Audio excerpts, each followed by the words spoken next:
이번 주 주요 뉴스 브리핑입니다. 미국의 조지 플로이드 사망 사건을 계기로 인종차별을 규탄하는 시위가 전 세계로 확산하고 있습니다. 우리 사회에 만연한 인종차별과 혐오 실태를 취재했습니다. 정의기억연대의 부실회계 의혹을 둘러싼 파장이 커지고 있습니다. 비영리 단체가 공익성과 투명성을 제고할 수 있는 해법을 알아봅니다. 한국교회의 선한 사역을 보도하는 구티비 글로벌 선교방송단이 출범 4년 만에 2만 회원을 돌파했습니다. 10기 회원도 새롭게 위촉돼 의미를 더했는데요. 교회 기자들의 목소리를 직접 들어봤습니다.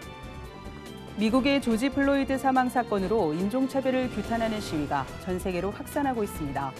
국내에서도 평화 시위가 이어지고 있는데요. 한국 사회의 인종차별도 심각한 상황입니다.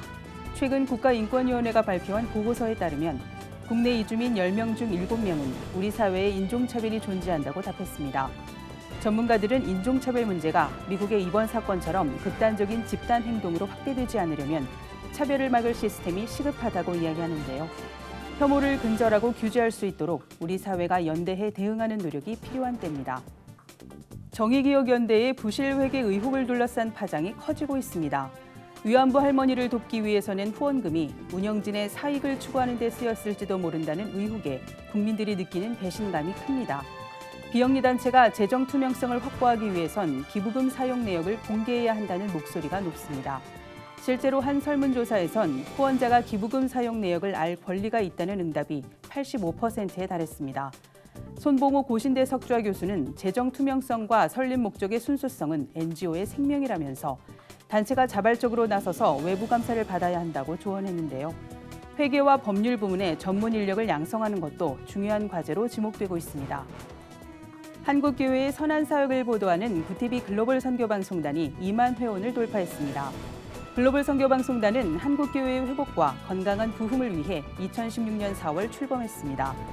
당시 1,300여 교회와 회원으로 시작한 글로벌 선교방송단은 출범 4년 만에 2만여 네트워크로 성장하게 됐습니다.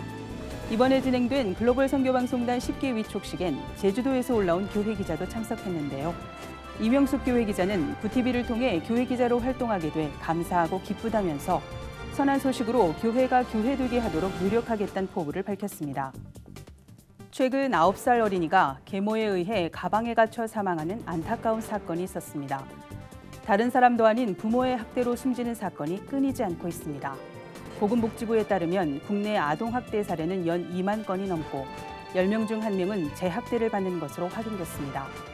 경찰이 복지부와 함께 학대 우려가 있는 아동에 대한 합동 점검에 나선다고 밝혔고 법무부도 부모의 자녀 체벌 금지를 법제화하는 방안을 추진하겠다고 합니다.